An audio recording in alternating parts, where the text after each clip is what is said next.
Hello नमस्कार. All exam कट्टा या ऑनलाईन प्लॅटफॉर्मवर भविष्यातील सर्व प्राध्यापकांचं सहर्ष स्वागत. मित्रांनो, आपण सेटनेट पेपर क्रमांक 2 शिक्षणशास्त्र या विषयाच्या संदर्भात सेट आणि नेट या दोनही परीक्षा डोळ्यासमोर ठेवून परीक्षेची तयारी करत आहोत, ज्यामध्ये घटक क्रमांक 1 शैक्षणिक अभ्यास, ज्याला आपण एज्युकेशनल स्टडीज म्हणतो, तर त्या एकंदरीत आपल्या या विषयामध्ये एकूण 10 घटक आहेत. आपल्या सर्वांना माहित असेल, सेटनेट पेपरमध्ये पेपर 1 जो अनिवार्य आहे त्यामध्ये 10 घटक आहेत. प्रत्येक घटकावर 5 प्रश्न विचारले जातात, जे 2 मार्काला असतात. बरोबर आहे. म्हणजे 5 गुणवले 2 म्हणजे 10 मार्क आपल्याला यामधून मिळतात प्रत्येक युनिटवरून. आणि एकूण युनिट किती आहेत? 10. 10 गुणवले 10 म्हणजे 100 मार्काचा पेपर 1 आहे, ज्याच्यामध्ये प्रत्येक घटक आपल्याला 10 मार्कासाठी आहे आणि 5 प्रश्नासाठी आहे. बरोबर आहे.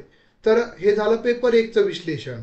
पेपर 2ची तयारी करत असताना आपण बघा, कोणती गोष्ट एकत्र करणं, म्हणजे जेवण करायला बसल्यानंतर आपण एकदाच ताट वाढून घेतो, पण जेवण करत असताना एक एक घास आपण चावून खात असतो.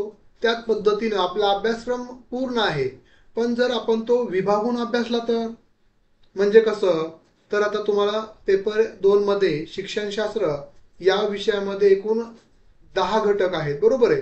आणि प्रत्येक घटकावर 10 प्रश्न विचारले जातात. प्रश्नांचं मूल्य हे 2 मार्कासाठी आहे. प्रत्येक प्रश्न 2 मार्कासाठी म्हणजे प्रत्येक घटक 20 गुणांसाठी आहे. बरोबर आहे. 20 गुणांसाठी प्रत्येक घटक आहे. किती घटक आहेत? 10 घटक आहेत. 10 गुणवले 20 म्हणजे 200 मार्काला आम्हाला पेपर 2 आहे. खूप महत्वाचा पेपर आहे पेपर 2, ज्यामुळं आपण सेट परीक्षा उत्तीर्ण होऊ शकतो. तर यामध्ये प्रत्येक घटक आपल्याला, जसं जेवायला ताट वाढून घेतल्यानंतर आपण जेवण करत असताना प्रत्येक एक एक घास करून पूर्ण खातो, त्यावेळेस आपल्याला पचन होतं. अन्यथा जर आपण एकत्र खाल्लं तर आपल्याला पचन होईल का? एकदाच खाऊ शकू का? नाहीये. ठसका लागतो किंवा आपण जेवण करू शकत नाहीये. तर बघा, एकंदरीत अशा पद्धतीनं आपण प्रत्येक घटक सविस्तर पद्धतीनं परीक्षाभिमुख दृष्टिकोनातून अभ्यासणार आहोत. आता तत्पूर्वी आपण पहिल्या घटकाला सुरुवात करूयात, शैक्षणिक अभ्यास किंवा एज्युकेशनल स्टडीज. तर ज्यामध्ये शिक्षणासंबंधी भारतीय तत्वज्ञानाचे योगदान. तर या पहिल्या मुद्द्यामध्ये एकूण या घटकामध्ये 4च मुद्दे आहेत. शैक्षणिक अभ्यासक्रम हा जो घटक आहे, तर यामध्ये एकूण 4 मुद्दे आहेत. तर आपण असं गृहीत धरूयात की प्रत्येक मुद्द्यावर 3 प्रश्न 2 प्रश्न विचारले जाऊ शकतात. शिक्षणासंबंधी भारतीय तत्वज्ञानाचं योगदान पहिला मुद्दा. दुसरा मुद्दा आहे शिक्षणासंबंधी पाश्चात्य विचारधारेचं योगदान. तिसरा मुद्दा आहे शिक्षणाचा समाजशास्त्रीय आधार काय आहे. आणि चौथा मुद्दा आहे सामाजिकरण आणि शिक्षण. तर या 4 मुद्द्याच्या अनुषंगानं आपण अभ्यास करणार आहोत. 4 मुद्दे आपल्या नजरेसमोर ठेवून तर या 4 मुद्द्यांवर आपल्याला 10 प्रश्न विचारले जाणार आहेत, ज्याचं व्हॅल्यू असणार आहे, ज्याचं मूल्य मार्कामध्ये असणार आहे 20 गुणांचं. बरोबर आहे. तर हे 20 गुणांसाठी आपल्याला प्रश्न विचारले जाणार आहेत. म्हणजे प्रत्येक मुद्द्यांवर आपण म्हणू शकतो 5-5 मार्काला प्रश्न विचारला जाऊ शकतो. तर आता आपण प्रत्येक मुद्दा आपण सविस्तर पाहणार आहोत. प्रत्येक मुद्दा अभ्यासत असताना आपण एक नवीन पद्धतीनं समोर जाणार आहोत परीक्षेला. जसं की बघा, प्रत्येक मुद्दा आणि त्या मुद्द्यानंतरनं त्या मुद्द्यावर आधारित प्रश्न. जसं आपण पहिला मुद्दा आहे शिक्षणासंबंधी भारतीय तत्वज्ञानाचं योगदान. तर त्यामध्ये किती उपमुद्दे आहेत, त्याचे उदाहरणं दाखल्यासह समजून घेणार आहोत आणि त्याच्यावर कसे प्रश्न विचारले जातात हे आपण एकंदरीत बघणार आहोत. आणि जे विद्यार्थी नवीन असतील तर त्या विद्यार्थ्यांनी हा व्हिडिओ आवडला तर निश्चितच व्हिडिओला लाईक करायला, आणि जर आपले मित्रमैत्रिणी जे शिक्षणशास्त्र या विषयातून तयारी करत असतील त्यांना देखील याची लिंक शेअर करायला विसरू नका. कारण आपण पाहू शकतो अशा पद्धतीने आपण प्रत्येक घटकाच्या नोट्स असतील, तर set net exam 2024 December net होणार आहे आणि एप्रिल 2025ला सेट होणार आहे. त्या परीक्षेला नजरेसमोर ठेवून आपण हा सर्व नवीन बॅच सुरू केलेले आहे, ज्यामध्ये तुम्हाला बघा न्यू बॅच अभिनय तो कभी नाही, कारण की नंतर भरपूर स्पर्धा वाढणार आहे. तर ही या बॅचेस आपण ॲपवरून हा कोर्स 2 वर्षासाठी उपलब्ध करून देत आहोत, पेपर 1 आणि पेपर 2चा, ज्याची फीस असणार दोन्ही पेपरची अनिवार्य पेपर क्रमांक 1 आणि पेपर क्रमांक 2 4,000 रुपये. दर दिवस तुम्हाला लाईव्ह लेक्चर नियमित पद्धतीने पेपर 1 पेपर 2चे उपलब्ध होतील. पेपर 2चे आठवड्यातून 2, पेपर 1चे आठवड्यातून 6. त्यानंतर सर्व व्हिडिओज डाउनलोड आणि तुम्हाला पाहता येतील ॲपवरून कधीही 24 तास. त्यानंतर जुन्या प्रश्नपत्रिकेचं विश्लेषण व्हिडिओ, त्यानंतर त्याच्या नोट्स, मागील 10 वर्षाच्या प्रश्नपत्रिका विश्लेषण तुम्हाला मिळणार आहे. सराव टेस्ट सिरीज मिळणार आहेत. त्यानंतर हे जसं हे घटक बघत आहोत त्या पद्धतीच्या 10 घटकांच्या सविस्तर नोट्स असतील. त्यानंतर रेकॉर्डेड लेक्चर्स अनलिमिटेड वेळेस तुम्ही पाहू शकता. ऑनलाईन बॅच आहे जी लाईव्ह लेक्चर आणि रेकॉर्डेड लेक्चर स्वरूपात असणार आहे. संपर्क क्रमांक दिलाय 9689047738. ज्या विद्यार्थ्यांना बॅच जॉईन करायची त्यांनी संपर्क साधू शकता. अशा पद्धतीनं आपल्या एकंदरीत नोट्सचं स्वरूप असणार आहे. म्हणजे पहिला मुद्दा आहे तर पूर्ण पहिला मुद्दा विस्तारित स्वरूपामध्ये स्पष्टीकरणासह दिला असेल. जसं इथं ते फक्त ओव्हरऑल टॉपिकचं स्पष्टीकरण होतं. हा पहिला 1.1चा मुद्दा अशा पद्धतीनं वेदांत जे काय असेल तो सिलेबस नुसार सर्व माहिती दिलेली असेल. आणि नंतर उपमुद्दा आहे हा 4 उपमुद्दे पहिल्या घटकामध्ये, आणि हा उपमुद्दा संपला की लगेच याच्यावरचे प्रश्न असतील. म्हणजे लगेच आपलं केलेल्या अभ्यासाचं किंवा तो कसा समजलाय का, आपल्याला ज्यावेळेस आपण अभ्यास केलाय त्यावेळेस वाटतंय आपला अभ्यास पूर्ण झालाय, पण ज्यावेळेस आपण प्रश्न सोडवायला जातो त्यावेळेस आपल्याला कुठेतरी चुकल्यासारखं वाटतं किंवा आपण वाचलंय पण आठवत नाही, अशा पद्धतीनं होतं. त्यामुळे आपण काय करतोय, प्रत्येक घटक झाला की प्रत्येक उपमुद्दा झाला की त्यावरचे प्रश्न सराव, प्रत्येक उपमुद्दा झाला की त्यावरचे प्रश्न सराव, अशा पद्धतीने एकंदरीत या परीक्षेला आपण सामोरं जाणार आहोत. चला तर मग आपण सुरुवातीपासून याच्या विश्लेषणाला सुरुवात करूया.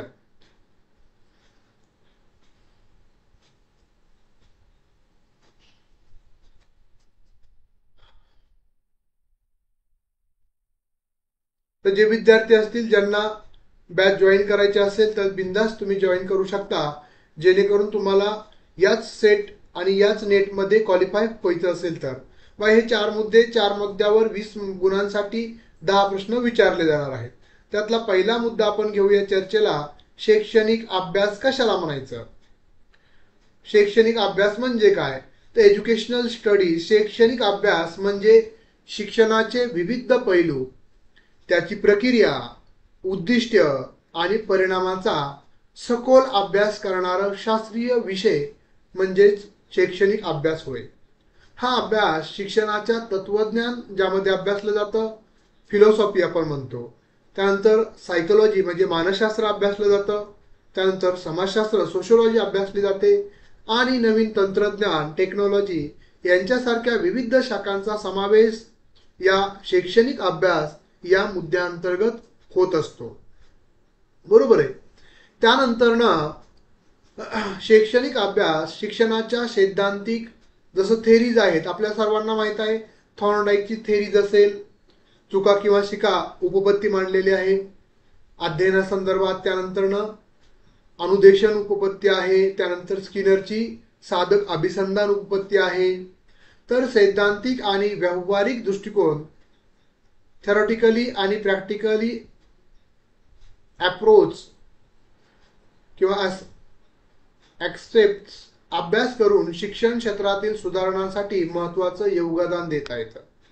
आता याचं उद्दिष्ट काय आहे शैक्षणिक अभ्यासाची, का शैक्षणिक अभ्यास महत्त्वाचा आहे, त्याचे कोणते उद्दिष्टे पूर्ण होणार आहे, तर आपण पाहू शकता याच्या माध्यमातूनच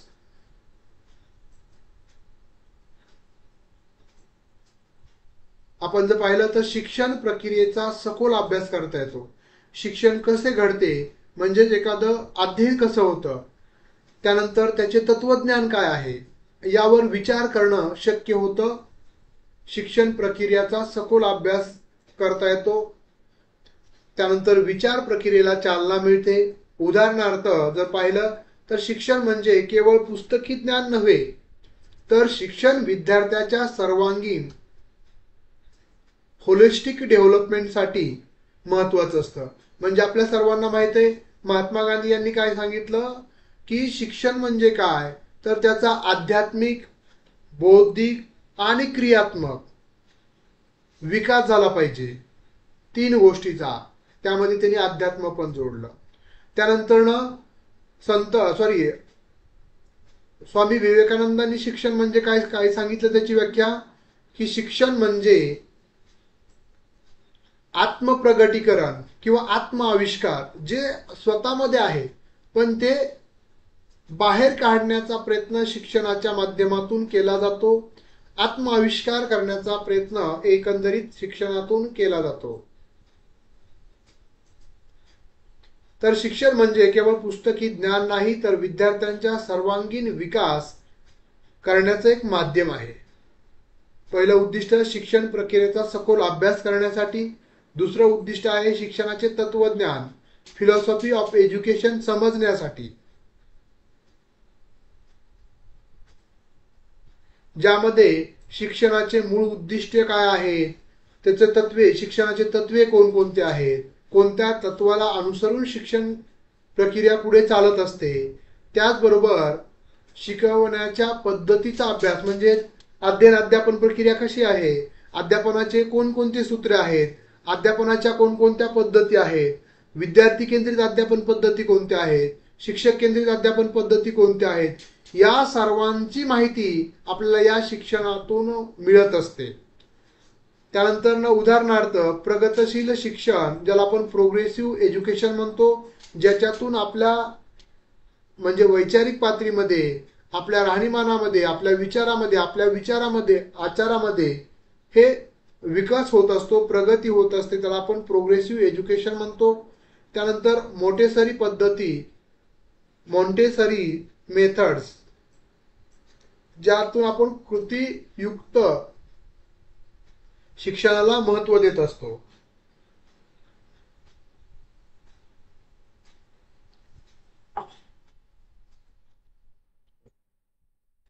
त्यानंतर शिक्षणाचं महत्त्वाचं वैशिष्ट्य जे आहे ते आहे शिक्षणातील मानसशास्त्रीय पैलू, ज्यामध्ये सायकोलॉजिकल ॲस्पेक्ट्स ऑफ एज्युकेशन.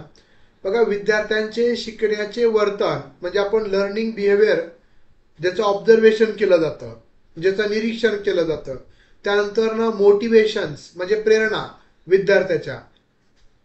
बघा, आपण कोणताही विद्यार्थी, जसं की आता तुम्ही परीक्षा देणार आहात, जर तुम्हाला कुणीतरी सांगितलंय की बाबा तू परीक्षा जी म्हणजे कुठेतरी बीएड कॉलेजला किंवा आपल्या सिनियर कॉलेजला जागा लागल्यानंतर तू सेट नेट उत्तीर्ण झालास तर पात्र असतील. जर तुम्ही तशा पद्धतीनं कुणीतरी सांगितलंय म्हणून अभ्यास करत असाल तर तुम्ही 100% अभ्यास करत नसणार आहेत. पण तुम्ही स्वतःच ठरवलंय की मला सेट नेट उत्तीर्ण व्हायचंय, माझी स्वतःची क्षमता आणि माझ्या हातातून विद्यार्थी घडले पाहिजेत, ही जर तळमळ असेल, ही जर तुमची तीव्र इच्छा असेल, तर निश्चितच तुम्ही 100% वेळ देऊ शकणार आहात आणि 100% पद्धतीनं अध्ययन अध्यापन प्रक्रियेमध्ये सहभागी होणार आहात. प्रत्येक संकल्पना समजून घेण्यासाठी तुम्ही झगडणार आहात. अशा पद्धतीनं प्रेरणा म्हणजे स्वतःपासूनच असली पाहिजे. म्हणजे अध्ययन करण्यासाठीची प्रेरणा महत्वाची असते. बिहेवियर महत्वाचं असतं, म्हणजे शिकणाऱ्या विद्यार्थ्याचं वर्तन आणि गती याचा अभ्यास एकंदरीत शिक्षणातील मानसशास्त्रीय पैलूमध्ये केला जातो. जसं प्रत्येकच विद्यार्थी खूप हुशार आहे असंही नाही आणि प्रत्येक विद्यार्थी 100% ढ असतो असंही नाहीये. उदाहरणार्थ बालविकास, चिल्ड्रन डेव्हलपमेंट आणि मुलाच्या शिक्षणाच्या पद्धती. आपण सर्वांनी पाहिलं असेल की विकासाच्या अवस्थेमध्ये बालकाचं 18 वर्षापर्यंत 100% मेंदू विकसित झाला असतो. त्याच्या शब्द संपत्ती म्हणजे तो भाषा शिकत असताना त्याची शब्द संपत्ती देखील वाढलेली असते. कशाच्या माध्यमातून? तर हे मानसशास्त्रामधील बाल विकास चिल्ड्रन डेव्हलपमेंट जो मुद्दा आहे त्याच्या अंतर्गत आपण समजून घेतो की बालक हा चंचल असतो, त्याला कशा पद्धतीनं कोणत्या ना कोणत्या कामामध्ये अभ्यासामध्ये गुंतवलं पाहिजे. त्यानंतरचा मुद्दा त्यांच्या नंतरचा उद्दिष्ट आहे ते आहे समाज आणि शिक्षणाचे नाते, सोशिओलॉजिकल ऍस्पेक्ट ऑफ एज्युकेशन. म्हणजे शिक्षणाच्या माध्यमातून समाजातील परिवर्तने, सोशल चेंज घडवणे, उदाहरणार्थ स्त्री शिक्षणाने समाजात सुधारणा घडून आणणे.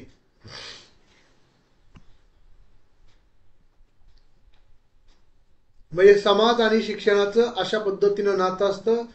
बघा, स्त्री शिक्षणाने समाजामध्ये, जसं आपण एक मराठीमध्ये म्हण आहे, म्हणजेच मुलगा शिकला तर स्वतःचा विकास करतो, पण एखादी स्त्री शिकली तर पूर्ण कुटुंब सुधारतं. म्हणजेच कुटुंबाचा जर विकास करायचा असेल तर स्त्रियांना शिक्षण दिलं गेलं पाहिजे. हे 19व्या शतकामध्ये कुणी ओळखलं होतं? 18व्या ते 19व्या शतकामध्ये ज्योतिबा फुले आणि सावित्रीबाई फुले यांनी ओळखलं होतं. त्यामुळंच त्यांनी 1848ला पहिली शाळा पुण्यामध्ये स्थापन केली, मुलींची शाळा. आणि आज आपण बघितलं प्रत्येक फील्डमध्ये, मी म्हणजेच आधी ज्या कॉलेजमध्ये काम केलं, आता ज्या विद्यापीठामध्ये काम करतोय, तर मी बघतोय मुलींचं प्रमाण, म्हणजेच क्लासमध्ये जर 60 विद्यार्थी असतील तर त्यातले 40 किंवा 35 विद्यार्थिनी ह्या मुली आहेत आणि 25 ते 20 विद्यार्थिनी मुलं आहेत. म्हणजे शिक्षणाचं प्रमाण वाढलं, त्याच्यामुळं विकासाची गती भारताची वाढलेली आहे. त्यानंतरचं पुढचं 5वं उद्दिष्ट आहे शिक्षण व्यवस्था आणि धोरण, एज्युकेशनल ऍडमिनिस्ट्रेशन्स अँड पॉलिसीज. तर बघा, शिक्षण संस्था कशा चालवल्या जातात, धोरणं कशी राबवली जातात, याचा अभ्यास या व्यवस्थापनामध्ये केला जातो. भारतातील राष्ट्रीय शैक्षणिक धोरण, ज्याला आपण नॅशनल एज्युकेशनल पॉलिसीज 2020 म्हणतो, ज्याची अंमलबजावणी जून 2023 पासून सुरू झाली.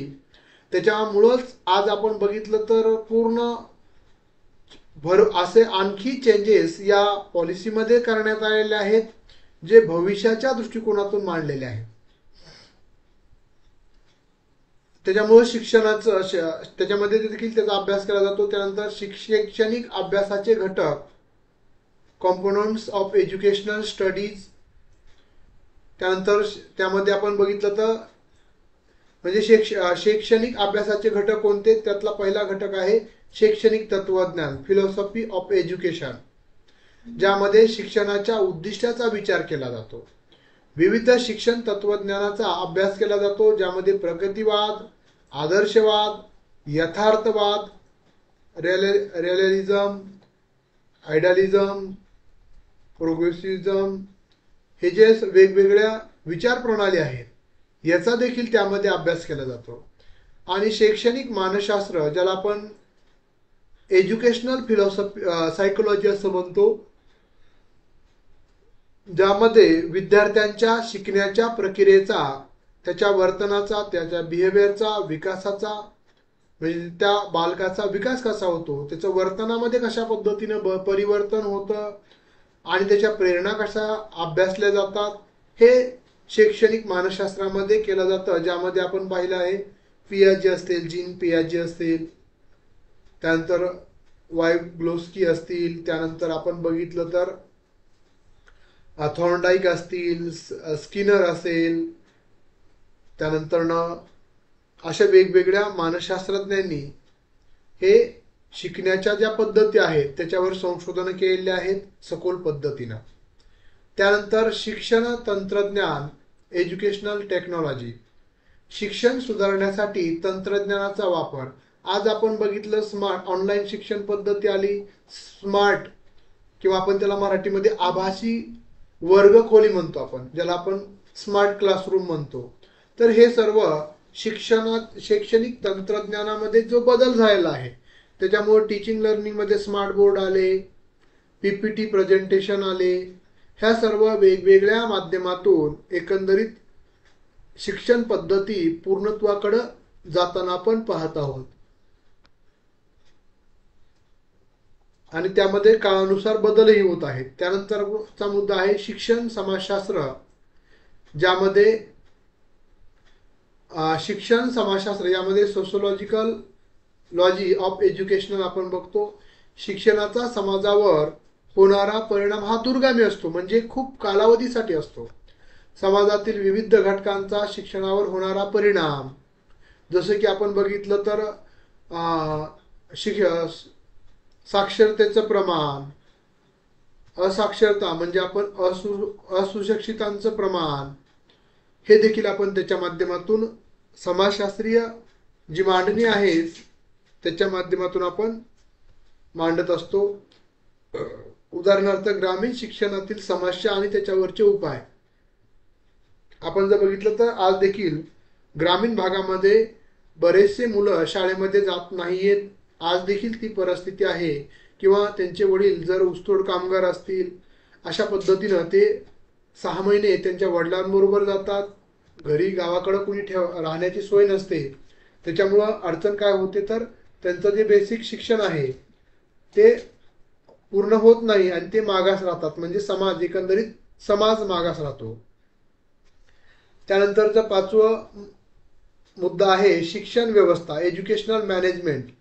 बघा, आपण जर बघितलं शाळा, महाविद्यालय किंवा विद्यापीठांचे प्रशासन कसे चालवावे याचाही अभ्यास केला जातो, ज्यासाठी शाळा व्यवस्थापन, गुणवत्ता नियंत्रण अशा पद्धतीचे वेगवेगळे शासन स्तरावरील उपक्रमही राबवले जातात. त्याच्यानंतरचा मुद्दा आहे शिक्षण संशोधन, एज्युकेशनल रिसर्च, ज्यामध्ये आपण बघितलं शैक्षणिक क्षेत्रात नवनवीन पद्धती, नवनवीन तंत्रे, नवनवीन प्रतिमाने हे अध्ययन अध्यापन प्रक्रियेमध्ये राबवले जातात. त्याचा देखील वापर केला जातो. त्याचबरोबर उदाहरणार्थ कृती संशोधन, ज्याला आपण ॲक्शन रिसर्च म्हणतो. त्यानंतर प्रयोगात्मक संशोधन, एक्सपेरिमेंटल रिसर्च, हे शिक्षण संशोधनाचं महत्त्वाचं काम आहे. शिक्षणातून संशोधन केलं जातं, जसं PhD म्हणजेच PhD स्तरापर्यंत देखील हे संशोधनाचं कार्य चालू असतं. त्यानंतरचा मुद्दा आहे शैक्षणिक अभ्यासाचे महत्त्व, इम्पॉर्टन्स ऑफ एज्युकेशनल स्टडीज. तर आपण जर पाहिलं तर गुणवत्तापूर्ण शिक्षण, क्वालिटेटिव्ह एज्युकेशनल, शैक्षणिक अभ्यासाचे महत्त्व. शैक्षणिक अभ्यास का करायचा आहे तर आपल्याला समजावं की गुणवत्तापूर्ण शिक्षण काय आहे, क्वालिटेटिव्ह एज्युकेशन ज्याला आपण म्हणतो. शैक्षणिक अभ्यासामुळे शिक्षणाची गुणवत्ता, क्वालिटी डेव्हलपमेंट किंवा इम्प्रूव्हमेंट होत असते. सुधारणासाठी नवनवीन धोरणे आणि पद्धती विकसित केल्या जातात, म्हणजे जेणेकरून विद्यार्थ्याचा सर्वांगीण, मानसिक, शारीरिक आणि बौद्धिक आणि क्रियात्मक या सर्व अंगांनी त्या विद्यार्थ्याचा, त्या बालकाचा सर्वांगीण विकास व्हावा. देशाचा भविष्यामध्ये देश महासत्ताक बनावा, यासाठी म्हणजे देशाचं भवितव्य हे वर्गावर्गामध्ये आहे असं कुणी सांगितलं होतं? कोणत्या शैक्षणिक आयोगाने सांगितलं होतं की भारताचं भवितव्य हे वर्गावर्गातून घडत आहे? पहिल्या शैक्षणिक धोरणासाठी जी कमिटी नेमवली होती, ज्याचं नाव होतं डॉक्टर कोठारी आयोग. कोठारी आयोगाने सांगितलं होतं की भारताचं भवितव्य हे वर्गावर्गातून घडत आहे, त्यामुळं शिक्षण हे वर्गावर्गातून गुणवत्तायुक्त केलं पाहिजे असं त्यांनी सांगितलं होतं. तर बघा, उदाहरणार्थ विद्यार्थ्यांना अधिक समजणाऱ्या लर्निंग सेंटर्ड मेथड्स वापरल्या पाहिजेत, नवनवीन उपकरणे वापरले पाहिजेत, नवनवीन तंत्रज्ञानाचा वापर केला गेला पाहिजे, शिक्षण पद्धतीचा विकास केला पाहिजे, वेगवेगळे टीचिंगचे मॉडेल्स वापरले पाहिजेत. जसं संकल्पना एखाद्या स्पष्ट करायच्या असतील तर कन्सेप्ट ओरिएंटेड मॉडेल, ज्याला आपण संकल्पना प्राप्ती प्रतिमान म्हणतो, जे भाषा विषयासाठी संकल्पना स्पष्ट करण्यासाठी वापरलं जातं. बरोबर आहे. त्यानंतरनं पुढच्या प्रतिमान, ज्यामध्ये प्रश्न विचारले जातात, वैज्ञानिक दृष्टिकोनाची निर्मिती होते, प्रश्न विचारण्याची जी क्षमता आहे ती विकसित होते आणि आपण वेगवेगळ्या नवनवीन गोष्टी आपण शिकत असतो. हे झालं गुणवत्तापूर्ण शिक्षण. त्यानंतरचा मुद्दा आहे दुसरा, समाजाचे शाश्वत भविष्य, सस्टेनेबल फ्युचर ऑफ सोसायटी. शिक्षण समाजातील व्यक्तींना जबाबदार नागरिक बनवत असतं. त्यामुळं या शिक्षणातून त्यांना जातीभेद, स्वार्थ याच्या पुढचं शिक्षण दिलं गेलं पाहिजे, ज्यामुळं त्या समाजाच्या, त्या मुलांच्या जीवनावर त्याचा सकारात्मक परिणाम झाला पाहिजे. शिक्षण समाजातील व्यक्तींना जबाबदार नागरिक बनवते. उदाहरणार्थ पर्यावरण, इन्व्हायरमेंटल एज्युकेशन, पर्यावरण शिक्षण समाजासाठी महत्त्वाचं ठरलं आहे. आज आपण बघतोय जागतिक परिस्थिती खूप बिकट आहे. प्रदूषण असतील, वेगवेगळ्या नैसर्गिक आपत्त्यांची निर्मिती होत असेल, हे सर्व कशातून घडत आहे तर आपण जे तात्पुरता वापर केला आहे, आपण ज्या नैसर्गिक साधन संपत्तीचा त्या अतिनोत म्हणजे अतिवापर झाल्यामुळं त्या नामशेष किंवा पूर्ण त्याचं अस्तित्व संपण्याच्या मार्गावर आहे. त्यानंतर शिक्षणाचे प्रशिक्षण, टीचर ट्रेनिंग आपण म्हणतो, त्यामध्ये सेवांतर्गत आणि सेवापूर्व शिक्षणासाठी पेडॉलॉजी ट्रेनिंग, ज्याला आपण काय म्हणतो अध्ययन कसं करायचं त्याचं ट्रेनिंग दिलं जातं.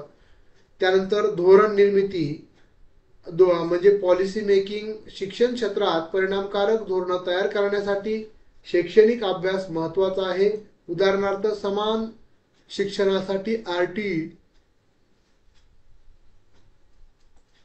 ज्याला आपण काय म्हणतो राईट टू एज्युकेशन ऍक्ट, ज्यामुळं वर्ष 6 ते 14 वर्षातील मुलांना मोफत आणि सक्तीचं शिक्षण करण्यात आलेलं. कलम क्रमांक 21A मध्ये तशी स्वतंत्र मूलभूत अधिकारातील ही कलम आहेत. कलम क्रमांक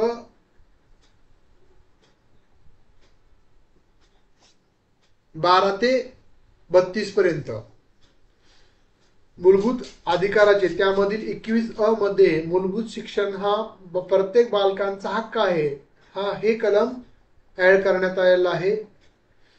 तर त्यानंतरचा मुद्दा आहे समाजातील समस्यांचे निराकरण करण्यासाठी शिक्षणाच्या माध्यमातून. आपण गरीब असाल तर तुम्ही शिक्षणातून पुढे येऊन तुमची परिस्थिती विकसित करू शकता. अज्ञानी असाल तर तुमचं अज्ञान दूर होईल, तुम्ही ज्ञानाकडे जाल. असमानता दूर करता येते, म्हणजेच जे आपण कमी जास्त समजतो तर सर्वजण आपण एकच आहोत, याचं देखील आपल्याला यातून ज्ञान होतं. त्यानंतर आंतरराष्ट्रीय शिक्षण प्रणाली समजणे, अंडरस्टँडिंग ग्लोबल एज्युकेशन सिस्टीम. बघा, याच्या माध्यमातून शैक्षणिक अभ्यासाने विविध देशाच्या शिक्षण प्रणालीचा, एज्युकेशनल सिस्टीमचा अभ्यास करता येतो. उदाहरणार्थ शैक्षणिक अभ्यासाचे उपयोग, ऍप्लिकेशन ऑफ एज्युकेशनल स्टडीजचा, म्हणजे जे तुम्ही शिक्षण घेतलंय त्याचा कुठे उपयोग करणार आहात, तर त्यामध्ये शिक्षण सुधारणा, एज्युकेशनल रिफॉर्म्स. तर बघा, शिक्षणात सुधारणा करून नवीन तंत्रे विकसित करणे, उदाहरणार्थ कौशल्य शिक्षण, स्किल बेस्ड एज्युकेशन देणं, अशा पद्धतीचं. बरोबर आहे. तर आपण जर पाहिलं तर अशा पद्धतीनं आपण पेपर 1, सेटनेट, पेपर 2 एज्युकेशन विषयाचे आजपासून नव्यानं बॅच सुरू केलेले आहे, ज्यामध्ये 10 घटकांचे लाईव्ह लेक्चर मिळणार आहेत, रेकॉर्डेड लेक्चर्स आहेत, PDF नोट्स. आता जसं ही जी आपण नव्यानं नोट्स बनवली तर या पद्धतीच्या प्रत्येक घटकाच्या नोट्स तुम्हाला उपलब्ध होणार आहेत. चालेल, ज्या विद्यार्थ्यांना क्लास जॉईन करायचा असेल तर त्यांना मी माझा जे आपल्या क्लासचा जो पत्ता आहे तो दिलेला आहे. तुम्हाला खालील मोबाईल नंबरवर 9689047738 यावर संपर्क करून अधिकची माहिती घेऊन जर तुम्हाला कोर्स आवडला असेल तर जॉईन करू शकता. कारण की अभी नहीं तो कभी नहीं, कारण की प्रत्येक समस्या आपल्याला संधी असते, ही संधी आहे असं समजून परीक्षेला आपण अभ्यासाच्या मार्गक्रमणातून आपण पुढे जाऊया. चालेल, आज आपण इथंच थांबूयात. जर आपण हा व्हिडिओ आवडला असेल, जे आपले मित्रमैत्रिणी असतील ते देखील एज्युकेशन विषयातून तयारी करत असतील, अपयशी ठरत असतील किंवा नव्याने तयारी करत असतील तर निश्चितच आपल्या क्लासचा रेफरन्स देऊ शकता, जेणेकरून त्यांना देखील योग्य नोट्स, योग्य ते लेक्चर्स, योग्य ते शेड्यूल्स उपलब्ध करून दिलं जाणार आहे. चालेल, थांबूया. धन्यवाद.